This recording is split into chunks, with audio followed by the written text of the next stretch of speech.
तुम्ही पाहत आहात MCN न्यूज मराठी।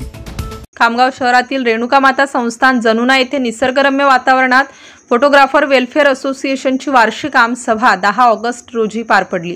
कार्यक्रमाची सुरुवात श्री गजानन महाराजांच्या प्रतिमेचे पूजन करून करण्यात आली। त्यानंतर असोसिएशनचे दिवंगत सदस्य स्वर्गीय संदीप वखरे यांचे प्रथम पुण्यस्मरण निमित्ताने त्यांना आदरांजली वाहण्यात आली। या सभेच्या अध्यक्षस्थानी गोविंद जोशी तर मंचावर ज्येष्ठ फोटोग्राफर सुभाष जैन, अशोक राठी, माधवराव देशपांडे व असोसिएशनचे अध्यक्ष गोविंदा वानखडे हे मान्यवर प्रामुख्याने उपस्थित होते। मान्यवरांच्या स्वागतानंतर असोसिएशनचे कोषाध्यक्ष तुषार जोशी यांनी मागील वर्षाचा जमा खर्चाचा अहवाल उपस्थितांना वाचून दाखविला।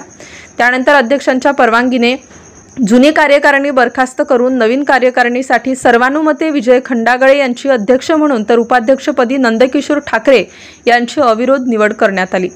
तसेच नवनिर्वाचित सदस्य म्हणून तुषार जोशी, प्रल्हाद वाघ, निलेश दुर्गे, सुभाष बोचरे, प्रकाश जुमडे, चंद्रकांत थोरात, धनराज बुधवानी, सूरज वरुडकर यांची निवड करण्यात आली।